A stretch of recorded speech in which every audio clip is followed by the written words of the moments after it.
We can speak of the use of glass since the time of the Egyptians 4,000 years ago. It wasn't used in construction, though, but merely to enclose small objects.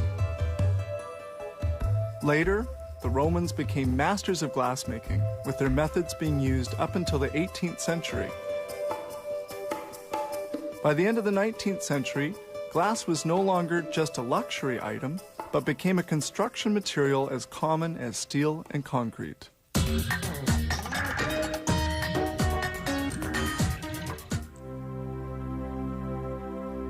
Plate glass is made from several raw materials mixed with a little water.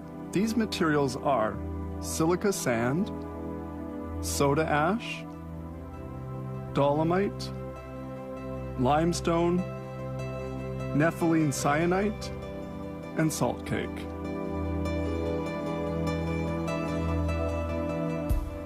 It begins by dumping into a hopper pieces of recycled glass together with the raw materials. It will all be melted. In a continuous stream, the mixed materials go into a gas-fed furnace. Temperature inside the furnace is 1,500 degrees centigrade. It contains 1,500 tons of molten glass. They use 500 tons of it every day. In this regenerating chamber, combustion air is preheated to 1,000 degrees. The materials of the mix begin fusing, and the molten glass is stirred up. The homogenizer mixes the glass to equalize its temperature. Pouring will be done within several hours. In the glass industry, they call this machine the top roller. The glass is poured onto a bath of liquid tin on which it floats. As soft as toffee, it's molded into a ribbon. All equipment in the tin bath is cooled with water so that it won't break from the heat. Coming out of the bath, the glass is at 600 degrees. The glass must again be cooled, and this unit is used to do that. This huge ribbon of glass is 3.3 meters in width.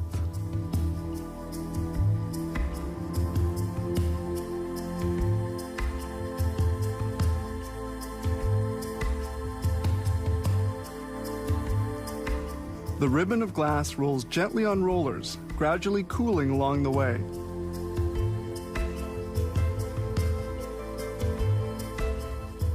The glass is still soft. The marks we see are imprints made by the top roller.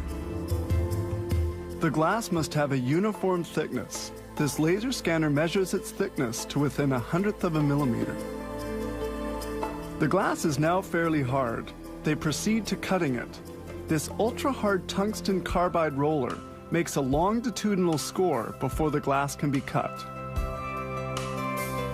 Now they proceed with transverse scoring, made according to the dimensions customers have asked for. The scored glass separates easily.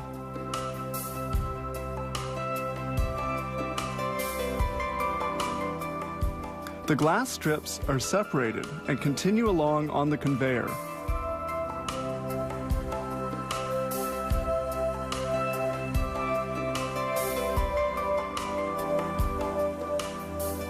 These roller breakers cut the edges of the glass sheet. Leftover pieces fall to the ground and into a chute. They will later be recycled.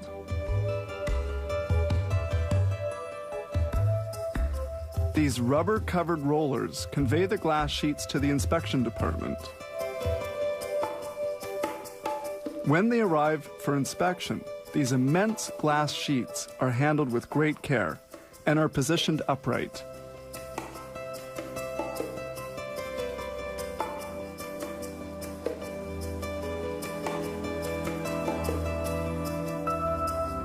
The glass is inspected for faults with fluorescent lamps. Once inspected, the glass sheets are handled one at a time and stored vertically.